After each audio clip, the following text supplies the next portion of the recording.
また天国は海に下ろしてあらゆる種類の魚を囲み入れる網のようなものである。それがいっぱいになると岸に引き上げ、そして座って良いのを器に入れ、悪いのを外へ捨てるのである。アメン。Amen. Let's pray. それでは祈りましょう。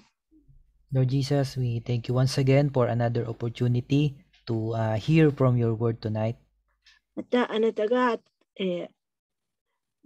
もう一つの機会としてあなたの御言葉を聞く機会を与えてくださっているこの夜を感謝いたします。Lord, we pray that once again you speak to us like you always do. 常にあなたがなさるように、また再びあなたが私たちを御言葉を通して語ってくださるように祈り求めます。Help us to understand your word. そしてそのことによって私たちがあなたの御言葉を理解することができ、悟れますように。And Lord, may it become a spiritual food for us tonight. 今晩これが私たちの霊的な食物となりますように。We commit to you every word, every quotes that we will be reading. これから読むすべての御言葉、すべての引用があなたのものとなりますように。As we give you all the glory. すべての栄光をあなたに期し、In the precious name of our Lord Jesus Christ we pray. Amen. 尊い主イエスキリストの皆を通してお祈りいたします。アメン。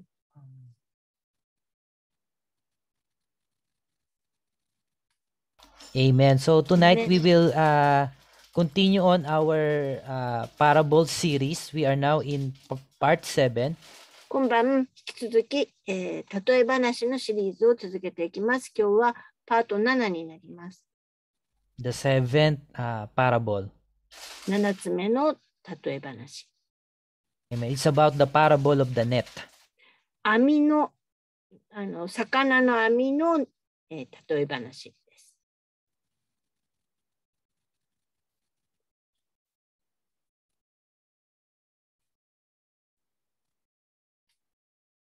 Amen. So, Amen. the first two parables in Matthew chapter 13 speaks about something in the beginning. このマタイ書の13章の例え話の1つ目と2つ目は始まりについてのことでした。Amen. It speaks about sowing seeds. 種をまくということに関して。Amen. And then the next two parables, it speaks about growth. そしてまた3と4に関してはそれの成長についてでした。Amen. From small to great.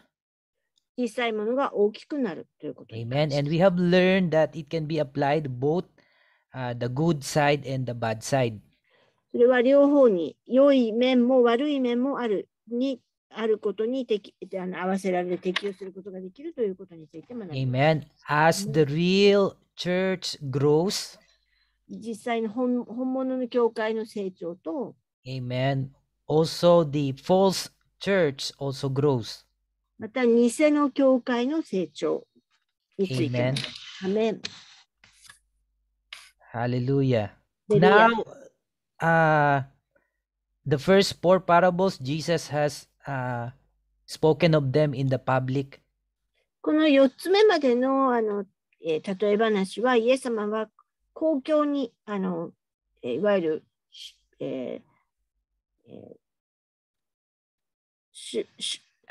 普通の一般の人たちに向けて話していました。Amen. But the last three parables only to the disciples. 5、6、7の3つの例え話は弟子たちに向かってだけ話していました。Amen. And the theme of the last three parables is always about finding something. 3つとも、何かを見つける、見出すということに関してでした。Amen. And in this series, prophetically, we have placed these parables in parallel to the 7 church ages. そしてこれらの例え話は7つの教会時代の、とちょうど並行して見れる形になってきました。Amen. Where the 5th, the 6th, and the 7th church 5、6、age. 7は第5の教会時代、第6の教会時代、第7の教会時代に関して言えば、It speaks about the cycle of restoration. 要するにその回復のね、回復の回収、習慣。Finding something that was hidden before. 前には隠されていたものが見出されていくということ。Amen. Amen. So if you notice, after the parable of the net, 網の、例え話の後に、amen, in verse 53, verse 54 of Matthew 13, let's read. マタイ書の13章の53と54を読んでいきます。イエスはこれらの例え話を語り終えてからそこを立ち去られた。そして郷里に行き、街道で人々を教えられたところ、彼らは驚いていった。この人はこの知恵とこれらの力ある技とをどこで習ってきたのか。アメン。Amen. After the seventh parable, there is no eighth parable in Matthew chapter 13. つまり、この7つ目の例え話の後に8つ目の例え話というのはマタイの13章の中にはありません。Amen. This was the seventh parable. This was the last parable. 7つの例え話ということで、この網の例え話が最後の例え話となります。Just like in the seven church ages, there is no eighth church age. It was only until seventh. ちょうど教会時代と同じように、7つ目の教会時代までしかなくて、8つ目というのはないわけですから。Amen. And then what happened? It is going home time.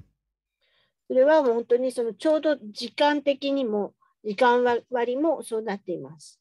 Amen. Jesus come home to his own country. イエス様はご自身の国に帰ってこられ、つまりここで郷里と言ってますね。After the seven parables. 7つの例え話の後ですね。Amen. Same thing with us. After the seven church ages, it is going hometown. Time, it will be the rapture. つまり、7つの教会時代と同じで、教会時代が終わったその直後、イエス様は、要するに、景挙の時となって戻られるわけですよね。Amen. There is no eighth church age. There is no age that will be coming after this. This is the last. つまり、今私たちが生きている7つ目の教会時代であるラオデキアを超えて、もう一つの教会時代というのはないわけです。Amen. Amen. Now, as verse 34 and verse 35 says, we will not read again. Amen. Jesus speaks in parable to the multitude. この、読みませんけれども、マタイの13章の34、35は群衆に語られた例え話ということについて語っていますね。Amen. But then, he wants to, this is Jesus' principle. He wants to reveal something impersonal. イエス様は常にその個人的に何かを明らかにされる方法を取られてきたんです。Amen. Amen. Praise God. So, 主を褒めたたえましょう。that is one of the ministry of the Son of Man. それは人の子としての見仕事の一つなわけです。Amen. Remember, he is a revealer of mystery. つまり彼は奥義を明らかにされる方だったわけですね。Amen. Amen. Now let's read again the verses that spoke about this parable, the seventh parable. ちょうど7つ目の、例え話のところをもう一度読んでいきます。マタイの13の47と48。また天国は海に下ろしてあらゆる種類の魚を囲み入れる網のようなものである。それがいっぱいになると岸に引き上げ、そして座って良いのを器に入れ、悪いのを外へ捨てるのである。アメン。Amen. Amen. So, Jesus spoke here of fishing. イエス様はここで語っておられるのは魚釣りですよね。Amen. As we know, many of the disciples were fishermen. 皆さんご存知のように、彼の弟子の多くは、いわゆる漁師だったわけですね。Matthew chapter 4 verse 18 to 19. マタイ書の、4章の18と19。さて、イエスがガラリアの海辺を歩いておられると、2人の兄弟、すなわちペテロと呼ばれたシモンと、その兄弟アンデレとが海に網を打っているのをご覧になった。彼らは漁師であった。イエスは彼らに言われた。私についてきなさい。あなた方を人間を取る漁師にしてあげる。アメン。Amen. Amen. So, we have Peter, a Simon called Peter and Andrew. 彼らには、シモンと呼ばれる、ペトロと呼ばれるシモンというふうに訳されてますね。Amen. とアンデレですね、兄弟である。We also actually have other disciples, James and John, who were also fishermen. あとヤコブとヨハネもやはり、漁師だったんですね。Amen. But interestingly, Jesus, when he called them, he told 興味 them 深 that, いことに、そのイエス様が彼らを証明され呼ばれたとき、Amen, he told them that from now on, they will not be fisher of fish, but they will be fishers of men. 彼らは魚を取る漁師ではなく、人間を取る漁師にこの後はなるんだよというふうに呼び出されたわけです。Amen. Amen. Amen. So, if you remember the last time when we have studied the parable of the pearl of great price, 前回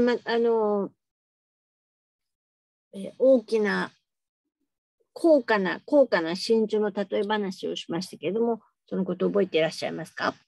Amen. That one of the Amen. application is that Jesus is the one seeking us. つまり、それはイエス様ご自身が我々を探してくださっているという話です。Amen. We are the one that He bought with the price つま of り His 彼は life. 彼の命をかけて私たちを買い取ってくださったわけですから。Amen. Luke Amen. chapter 19 verse 10. Let's read again. はい、ルカ書の19の10を読みます。人の子が来たのは失われたものを尋ね出して救うためである。Amen. Amen. Amen. How Jesus, the Son of Man, is the one that is seeking a treasure. つまり人の子であるイエス様はその宝を探されたわけですよね。Amen.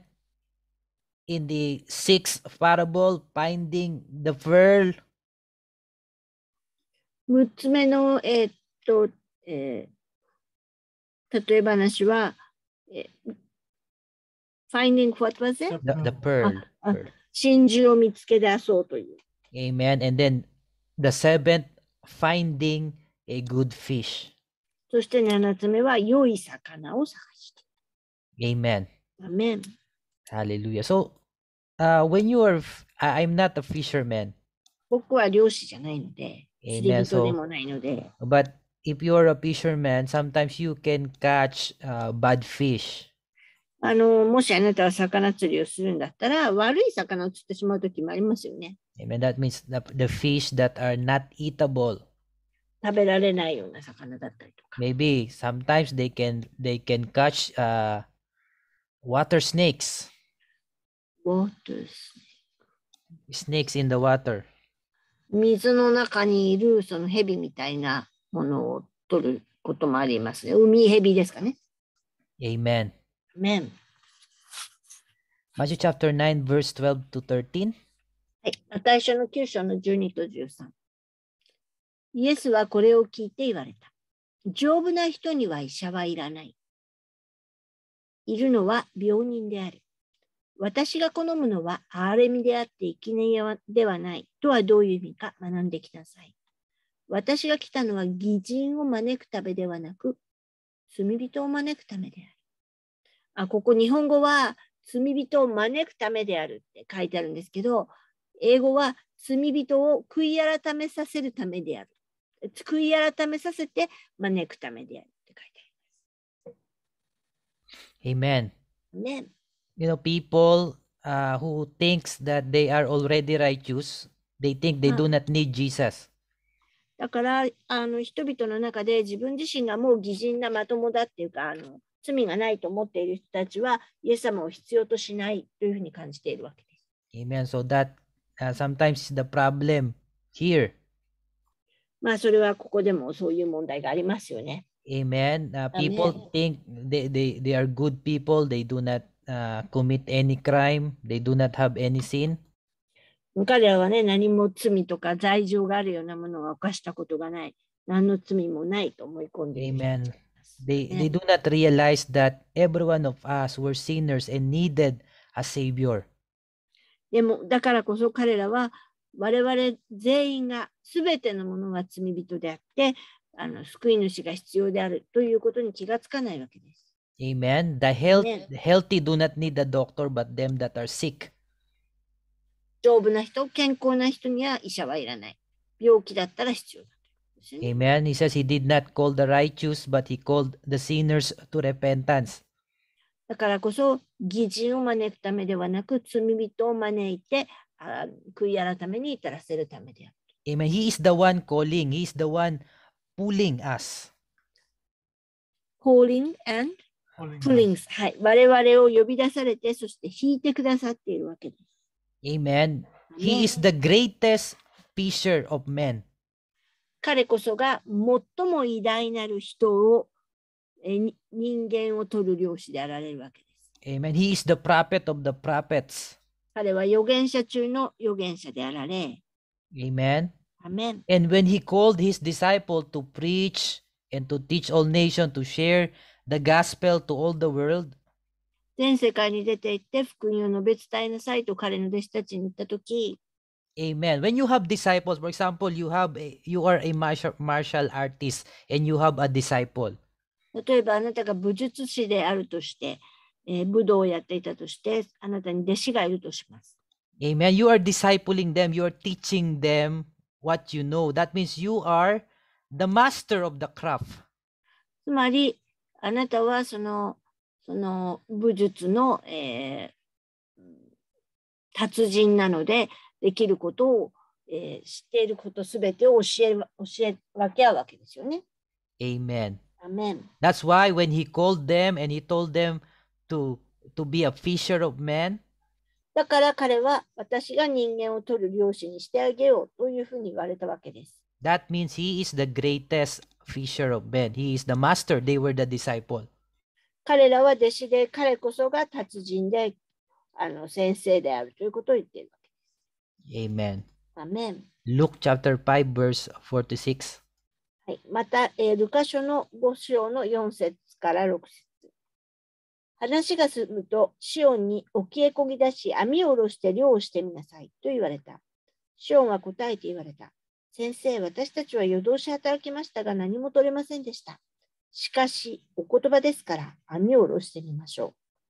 そしてその通りにしたところ、おびただしい魚の群れが入って、網が破れそうになった。アメン。Amen. This was the verse that speaks about the miracle of the fish. これはその、魚の奇跡について語っておられま Amen. すね。 Simon Peter were catching fish all night and could not catch a single fish. シモンはずっと一晩中、働いた、一晩中釣りをしてたけれども、一匹も取れませんでしたと言ってるわけですね。Amen. He was a great fisherman in the natural. まあ、一般的に言って彼は実務的には非常に優秀な、漁師であったんですね。How many years he has been catching fish? 何年も何年も魚を取っていたわけです。Amen. アメン。 Amen. But Jesus is teaching him something. でもイエス様は何かをここで教えようとされています。Amen. That it's just his job to lay down the net. つまり、Jesus' job、Peter's job. ペテロの仕事、シモンの仕事はただただ網を下ろすことだけだったわけです。Amen. But Jesus will be the one who lead the fish to go into the net. イエス様が魚を、網に入るように導く方だか Amen. ら。アメン。Amen. That's why we just continue to let down the net. だから我々はただただ網を下ろすということをしなければならない。Amen. We will just continue to share the gospel. 引き続き福音を述べ伝え続けると。Amen. Maybe there's come a time that it's hard to catch a fish. 時として時が来るともうその魚を捕まえることが難しくなるかもしれませんが、Amen. But アメン。 Jesus is the one who can lead the fish into the net. イエス様ご自身がその網の中に魚を連れてくること、導いてくださることがおできになるんです。Amen. アメン。Now there is two types of fishing. 2つの種類のね、釣りっていうか漁師の仕事っていうのがありますよ At ね。 least やり方。 two most common. まあ、2つの非常に一般的な方法ですね。Amen. Of course, there are other ways like in the olden days they used this spear to catch the fish. 昔であれば、例えば、矢を持ってってね、矢釣りみたいな、矢盛り釣りみたいなものもありました。Amen. But this is Amen. the most basic. The one that is using a net and the one that is fishing using a fishing rod. 2つの最も一般的なよく知られているのは網釣りといわゆる、巣を釣りっていうんですかね。日本語だと。Amen. And we can learn things in the natural fishing that we can apply in the spiritual fishing for the souls of man for this gospel boat. この福音の両方に関して言えば、この釣りの方法の中から肉体的な釣りの方法、実質的なものの中から学ぶことができます。人を釣るという意味において。Amen. So in the Amen. message, you will hear lots of time メッセージの中で何度も the three pools is being mentioned. 3つの引きということを何度も語っておられます。Let's read this quote in じゃあ Japanese. このクオート日本語で読んでいきます。私は釣り竿を取ってその地に横にしておきました。そしてちょうどその時、この方が私に言われました。どのように魚釣りをするか教えてあげよう。その人は私の右側に後ろから話していました。それは主なんですけど。そして私は分かりましたと言いました。彼はルアーを締めなさい。しかし深みにそれを投げ入れなさい。そして私は言って深みに投げ入れました。彼は言いました。そしてあなたがそれをしたら餌を置きなさい。そして初めはゆっくり引きなさいと言いました。小さな魚はそのルアーについていく。さて、それは本当の釣りの技術です。彼は言いました。ゆっくり引きなさい。そして言いました。その小さな魚は従っていくでしょう。あなたがそれを打つときです。言いました。ただちょっとだけ引っ張るのです。あまり強くしないで。しかし言いました。誰にもあなたがそれをしているのを何をしているかを言わないように。落ち着いて静かにあなたがしていることを誰にも言わないのですと言いました。ゆっくり引きなさい。そしてその時、強く来るものを感じるときには小さな魚を散らすのに十分遠く餌をまいて、そして引くのです。それが大きな魚をそれに走らせるので、そしてその時あなたがそれを引くならば、あなたはそれを捕まえられる時となるのです。アーメン。Amen. So, when you are fishing, 魚釣りをしているとき、 the first thing to do is you do 最初 not にやることは、you do not show the hook to the fish, but you only show the bait. 魚にね、釣り針を見せるのではなく、餌を見せますよね。Amen. And ア then メン。 if you are trying to catch the big fish, according to these quotes, このクォートによると、もし大きな魚を釣ろうとしているならば、amen, when the small fish gather around your bait, you do not pull it right away. 小さな魚がこうわーって来ているときに、急いですぐ引っ張るんじゃなくて、Amen. He said, you must pull it slowly ゆっ just くり引っ張ると。 to make a movement in the water. 水の中で動きを作るという。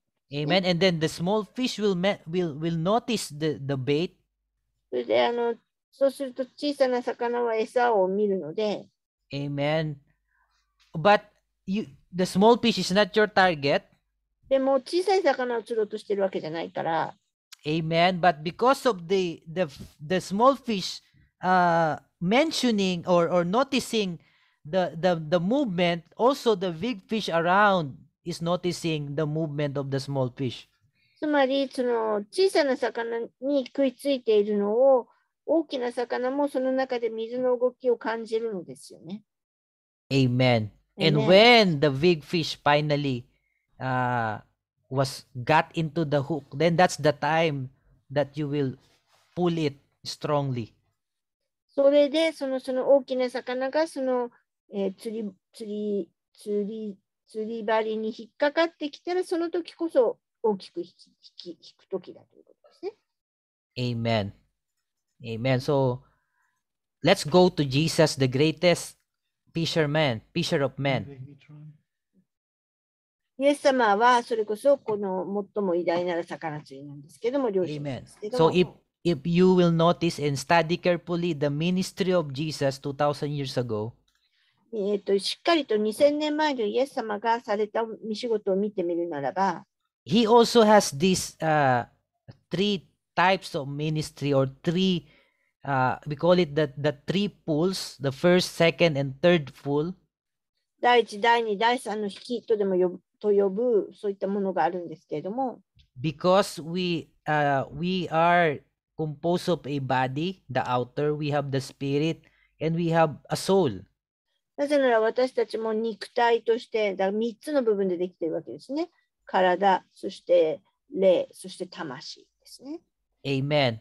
Amen. Amen. So one pool that will affect the body, second pool that will affect the spirit, the third pool that will affect the soul. つまり1つ目の引きは肉体に影響をもたらし、2つ目の引きは霊のため、そして3つ目は魂のためとなります。Amen. Amen. Amen. So a long time ago, we have studied about the ministry of the Son of Man. だいぶ前に人の子のミニストリーとは何ぞやという学びをしましたが、Amen. It actually comes 3 times. それは3回来るんですけど、Amen. In the beginning, at the time of Genesis. 創世記の頃の一番初めに。In the middle, at the time of Jesus. そして真ん中でイエス様の時。And at the end time, in our time, there is the Son of Man ministry. そして、最後の終わりの時、いわゆる人の子のミニストリーとして、仕事として。Amen. The first time in the time of Abraham. 一番最初はアブラハムの時ですね。Amen. When we speak about the Son of Man ministry, we speak about God in flesh. 要するに人が、神が人のうちに住まわれた。In the form of man. 人間の形をとって。Amen. That's why it's also a prophetic ministry. それはまた予言的なミニストリーでもあったわけです。Amen. So in Genesis chapter 18, this is the time when God visited Abraham in the form of a man. この時というのはちょうどアブラハムに人の形をとって神が訪問された時でした。Amen. So we will not read anymore, but we will just tell the story. 全部は読みませんけれども、そこの物語についてちょっと語っていきます。You can read it, the whole chapter, Genesis chapter 18, later. 後ほど、創世記の18章全体を読んでいただくことができます。Amen. So if you notice the first part is about the physical. They eat butter, they eat milk. 最初の部分は例えば牛乳って訳されてますけど、バターとか牛乳とかを飲んでいました。Amen. Amen. And then the second pool, 第2の引きでは discernment. 要するに識別ですね。Amen. So the man, amen, have heard Sarah laugh within herself, even though he did not laugh out loud. サラがね、心の中で笑っているのが理解できたわけですね。声を出したわけでもないんですけど。Amen. So the Lord said unto Abraham, why did Sarah laugh? 彼はそのアブラハムにサラはなぜ笑ったのかって言ったわけですよね。Amen. Even though Sarah is behind the tent and he just laughed within herself. サラは自分の心の中で天幕の中にいて、彼らの後ろの天幕の中にいて、心の中で笑っただけだったんですけれども。Amen. Why? Because there is a discernment. なぜでしょう。なぜならその方の中には識別力があったんですね。Amen. Amen. The third pole finally is the revealing of the word. さて、第3の引きというのは御言葉を明らかにされること。Revealing of the secret things, revealing of the mysteries and the plan of God. つまり隠されたこと、奥義、神の計画を明らかにされる。Amen. In Amen. verse 17, the Lord said, Shall I hide from Abraham the thing which I do? 時に主は言われた。私のしようとすることはアブラハムに隠してよいだろうか。Amen. So we can see the pattern in the first time, in the time of the Genesis, in the time of Abraham. で、ここでパターンが見えますよね。アブラハムの時、要するに創世記の時代においてということですね。Amen. Now, the Son of Man ministry in Jesus' time. さて、次はイエス様の時代の人の子のミニストリーですね。Matthew chapter 4, verse 24 to 25 is an example of the first pool, which is the healing for the needs of the body.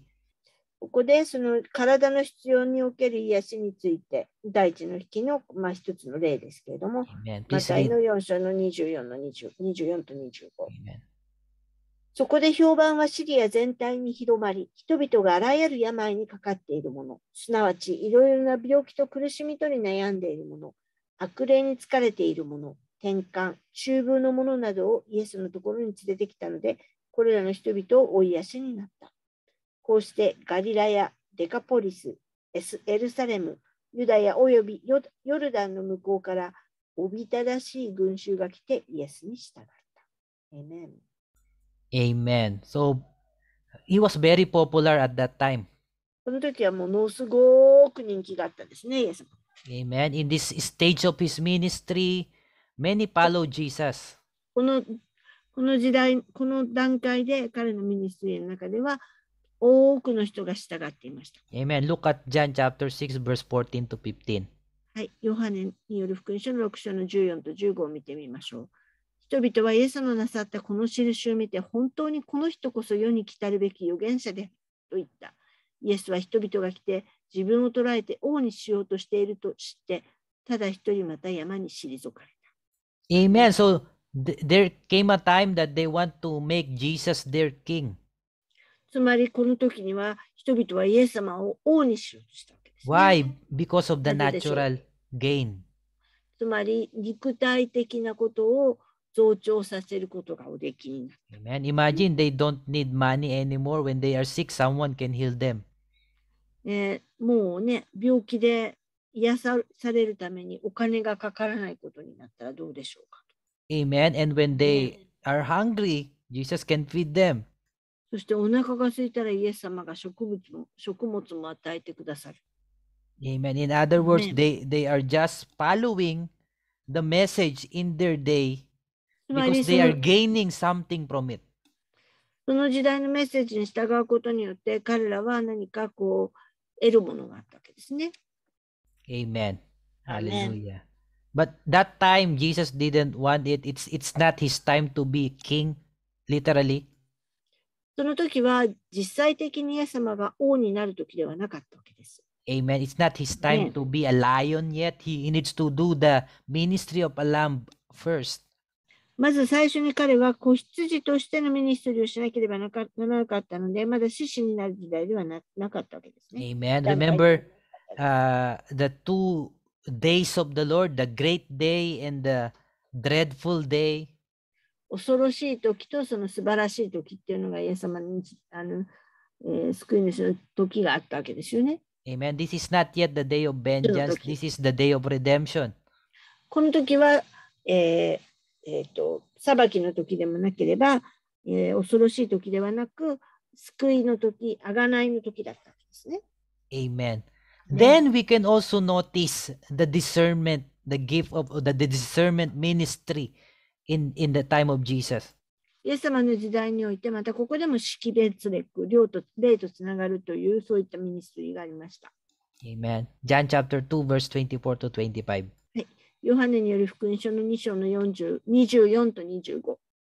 しかし、イエスご自身は彼らに自分をお任せにならなかった。それはすべての人を知っておられ、また人について証しするものを必要とされなかったからである。それはご自身、人の心の中にあることを知っておられたからである。Amen. Amen. Amen. So this type of ministry of discernment, amen, or like contacting of the spirit, amen, it is very supernatural.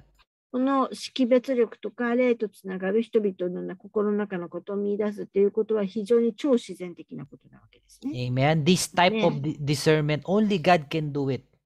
このようなこと、このような識別力とか、そういったものというのは本当に唯一神のみがなさることがおできになることなわけです。Amen. Because one of the main characteristic of God is He is all-knowing. つまり一つの神様の、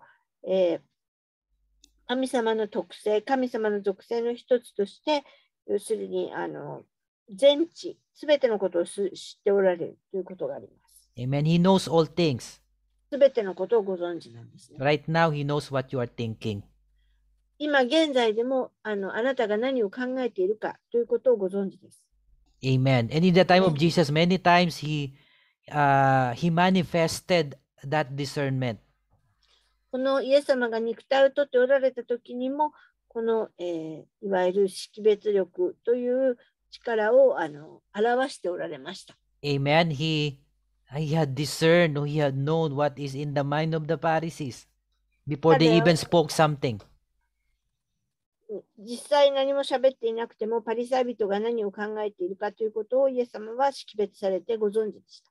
Amen. Look at John chapter 1 verse 47 to 48 is another example of the discernment. ここにまた例があります。ヨハネによる福音書の1章の47と48。イエスはナタナエルが自分の方に来るのを見て、彼について言われた。見よ、あの人こそ本当のイスラエル人である。その心には偽りがない。ナタナエルは言った。どうして私をご存知なのですか？イエスは答えて言われた。ピリポがあなたを呼ぶ前に私はあなたがイチジクの木の下にいるのを見た。アメン。Amen. Amen. So, he told you came from Israel, you are a pure-blooded Israel. つまり、ここではちょっとはっきり日本語はよくわかんないんですけども、本当のイスラエルの民、完全な純粋なるイスラエルの民である。And maybe a few hours ago, you are resting in a fig tree. そしてあなたは数時間前にイチジクの木の下で休んでいた。Amen. This type of special gift, amen, or special ministry, amen, God only gave it for dispensational purpose. That means there is something happening at that time. それは本当に扱いのため、その時代のために神が与えてくださる唯一の賜物なんです。Amen. In Genesis, 何かをなさっているということを表すためですね。Amen. 書籍でもIn Genesis, that's the time when he used that in Abraham. Amen. That's the time that he wants to establish a chosen people. つまりアブラハムの時代においては、その時、先民をはっきりとさせるために使われたわけです。Amen. This time, in Jesus' time, this is another changing of dispensation, a time to turn the grace of God to the Gentile. つまり、この時代においては、イエス様がその、恵みを、異邦人に与えるその瞬間ともなったわけ。Amen. Something is major happening when this type of gift is being manifested. このような識別力のような賜物がその使われるというか表されるときには大いなる、時代の変化があるわけです。Amen. Amen. And we already know that this gift of discernment manifested again in our generation. すでに私たちは知っているような私たちの時代においてもこの識別力が表されたことがあるということです。Amen. That means we are in a changing of dispensation. つまり我々はその時代が変わる、取り扱いが変わるという瞬間にあるということを知っているわけです。Let's continue to read in verse 49 to 51. それでは、引き続き49節から51節読んでいきます。ナタナエルは言われた。先生、あなたは神の子です。あなたはイスラエルの王です。イエスは答えて言われた。あなたが一月の木の下にいるのを見たと私が言ったので信じるのか。これよりももっと大きなことはあなたを見るであろう。また言われた。よくよくあなた方に言っておく。天が開けて神の使いたちが人の子の上に上り下りするのをあなた方は見るである。アーメン。Amen. So Nathanael, because of the discernment that Jesus had manifested to him, ナタナエルはその彼の上にイエス様が識別力を発揮されたので、Amen. Because he know he was alone under the fig tree. How can someone knows that he was there? 彼はたった一人で一時の木の下にいたのに、誰か他の人がどうして知ることができようとか、Amen. で That's き why よう he かということを that's why he believed. He knows that this is something that God can only do. だからナタナエルは唯一神様だけがそれをおできになるということを理解していたわけです。But then Jesus told him, "Thou shalt see greater things than this." でも、イエス様はこれよりももっと大きなことをあなた方は見る、あなたは見るであろうとナタナエルに言っているわけです。Amen. So there are greater things than that very supernatural gift. まさにその超自然的な賜物より以上に大きなこと。Amen. And he even said, "From hereafter you shall see the heaven open." そしてその後、この後天が開けると言っています。Amen. Who was in heaven? 誰が天にいたんでしょうか？ Amen. God. 神ご自身ですね。Amen. And He's the Word. そして神こそが御言葉なわけですから。Amen. So when the heaven open, you see the Word. 天が開けると御言葉を見ることになるわけです。Amen. So Amen. another example that Jesus manifested the discernment. つまりその別の形でイエス様がまたここで識別力を表されたわけですね。Amen. Matthew chapter 12 verse 24 to 25. はい。マタイによる福音書12章の24と25。しかしパリサイ人たちはこれを聞いていた。この人が悪霊を追い出しているのは全く悪霊の頭ベルゼブルによるのだ。イエスは彼らの思いを見抜いて言われた。おおよそ内部で分かれ争う国は自滅し、内輪で分かれ争う町や家は立ち行かない。Amen. So said Jesus knew their thoughts. イエスは彼らの思いを見抜いて知っていて。Jesus knew our thoughts. イエス様は私たちの思いをご存知です。Amen. But he said, there is greater things than this. これよりも大きなもの。Amen. And that is the third pool, which is the opening of the word. それは第三の引きである御言葉が開かれるということです。Amen. So when he began to open to them some deep things of the word in John chapter 6 verse 53 to 56. 御言葉のその深いところ、ヨハネの6章の53から56を開いていきますと、イエスは彼らに言われた。よくよく言っておく。人の子の肉を食べず、またその血を飲まなければあなた方のうちに命はない。私の肉を食べ、私の血を飲む者には永遠の命があり、私はその人を終わりの日によみがえらせるのであろう。私の肉は誠の食物。私の血は誠の飲み物である。私の肉を食べ、私の血を飲む者は私におり、私もまたその人におる。アメン。Amen. Let's continue to read in verse 65 to 68. 続き65から68も読んでいきます。そしてイエスは言われた。それだから父が与えてくださったものでなければ私に来ることはできないと言ったのである。それ以来、多くの弟子たちは去っていって、もはやイエスと行動を共にしなかった。そこでイエスは12弟子に言われた。あなた方も去ろうとするのか。シモン・ペテロが答えた。主よ、私たちは誰のところに行きましょう。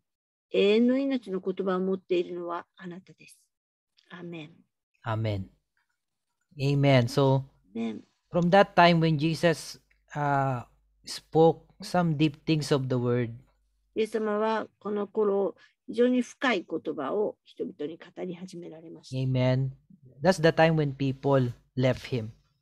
その時、人々はイエスから離れていってしまいました。Amen. That is, you can find that in John chapter 6 verse 66. John 6:66.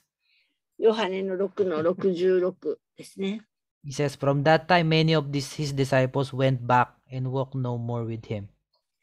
この時以来、多くの彼の弟子たちは去っていって、もはや彼と一緒に共に歩こうとしなかった。Amen.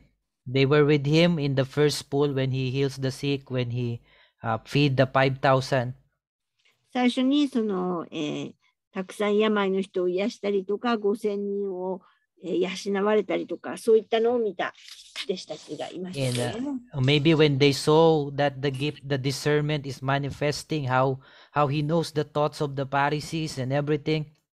人々のその思いとか識別力で、そのパリサイ人の思いとかを見出して、識別していたときはまだくっついているわけです、ね。But when it comes to his main purpose, to declare to them what really the word is, でも実際に本当に御言葉とは何者であるか、何であるかということを明らかにしたときには、amen, then they could not accept it. They turn away.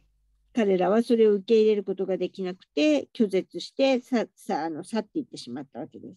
Amen. They could not receive the revelation that Jesus wants them to receive. イエス様が彼らに受け入れてほしかった啓示を受け入れることができなかったわけです。Amen. Their mind are very carnal. 彼らの思いというのがとても肉的だったから。Amen. Their mind are very literal in understanding the scripture. まあだから言葉通りに、文字通りに、理解はしていたかもしれませんが。Amen. Because if you literally understand this, it's really hard because Jesus wants you to eat him. つまりね、この肉的にもうそのまま文字通りに理解すると、肉を食えと言ってる、彼自身を食べろと言ってるように聞こえるわけですから。Amen. Really, if you have no understanding, you will leave and you say, this man is crazy. もし悟りが開かれていないのであれば、理解ができないのであれば、この人は狂っていると。Amen. 聞こえるわけです。Maybe this is a cult. これはきっとカルトに違いない。Because I could not understand the thing that he is saying. 彼の言ってることが全く理解できないと。Amen. But he is speaking of his flesh, his body, his word. つまり彼の言ってるここでの彼の肉というのは御言葉のことなわけです。Amen. And the blood signifies his spirit. そしてまたこの血というのは彼の霊を象徴しているわけです。Amen. But, amen, there were the disciples who stayed with で him. も弟子たちは彼と共にいました。Amen. So Jesus actually, he don't look for numbers. イエス様はあまりその数字を多くすることを望んで見ているわけではないです。But he is looking for someone real. でも彼が見出そうとしているのは本当に純粋に信じるもの。Amen. Real believers. 本物の信者ですね。Amen. アメン。Amen. So you see that manifested in the ministry of Jesus, the three pools. イエス様のそのミニストリーの中での第一、第二、第三の3つの引きがあることが見出されるわけなんですが、Amen. He does not, it doesn't matter of the many fish. 彼はたくさんの魚のことはあまり気にしていませんでした。Amen. When it's just a small fishes. ちっちゃな魚たちについて He は。is after the real one, the big fish. 彼は大きな魚、本物の信者を探していたわけです And in ね。that time, that was his disciples. そしてそれこそが彼の弟子たちなわけです。Amen. アーメン。And in our time, it is the same. 私たちの時代もそれは同じことが言えます。Yes, God is God of supernatural. We have many benefits as a believer. 超自然的な神の働きというのは、我々信者としてたくさんの、利点をいただいています。Amen. We are amazed at the signs and wonders. 彼のなさる奇跡や、不思議を本当にすごく感動して見ているわけですけれども、Amen. But that is not the one that we are seeking. We are not sign seekers. でも私たちは印を求めている者たちではありません。Amen. We are after the word. 私たちが求めているのは御言葉なんです。The revealed word of this day. この時代における御言葉、この時代のための御言葉を探している。Amen. Amen. So there are lots of things that we still need to talk about in this parable. この、例え話についてもっと語りたいことはありますか？ Amen. But we will, the Lord willing, we will continue as part 2 next week.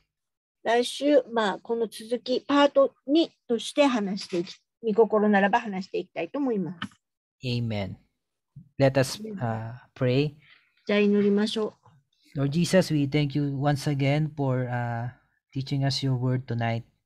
主よ、再びまた御言葉を教えてくださったことを感謝いたします。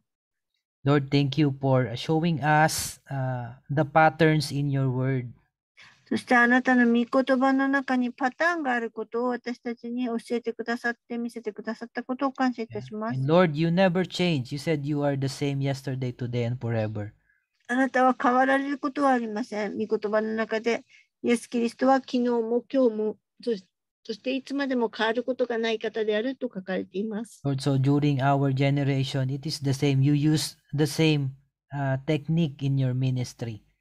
だから今の私たちの世代時代も変わらないのです。同じ技術を用いて同じ方法でミニストリーを行われます。Lord, help us to be more hungry, more thirsty for your word. どうか私たちがもっともっとあなたの御言葉に植え替くように助けてください。And not for anything that is of a benefit only in the physical. 肉体的な肉体的に何かが得られることだけではなくて、but the things that benefits our soul. 私たちの魂に益をもたらすもの。Amen. アメン。Thank you so much once again for this Bible study. 再びこの素晴らしいバイブルスタディを、聖書の学びを感謝いたします。Lord, I pray that you strengthen, you restore the strength of my brothers and sisters tonight. 今晩も私の兄弟姉妹たちにまたあなたからの力を増し加えてくださるように求めて祈ります。Lord, may you give them strength for tomorrow. 明日のための強さ、力を与えてくださいますように。Lord, as we meet personally at the start of our New Year service. そして明日からまた新年のための礼拝が始まりますけれども、その個人的に会うときにあなたが力を与えてくださいますように。You are lifting up all our brothers and sisters. 私たちのすべての兄弟姉妹たちをあなたの御手に引き上げ、Lord, may you give them strength. May you dissolve any hindrances for them to be coming tomorrow. 何か明日までに来るにあたって問題があるならば、すべてあなたが解決してくださいますように。As we hear of the many testimonies and songs tomorrow for your 明日 glory. またあなたの栄光のためにたくさんの証やそして歌を聴くことができますように。Amen. We give you all the glory in the precious name of our Lord Jesus Christ. We pray. Amen. すべての栄光をあなたに消して、尊い主イエス・キリストの皆を通してお祈りいたします。アーメン。Amen. アーメン。 God bless you. 神の祝福があります。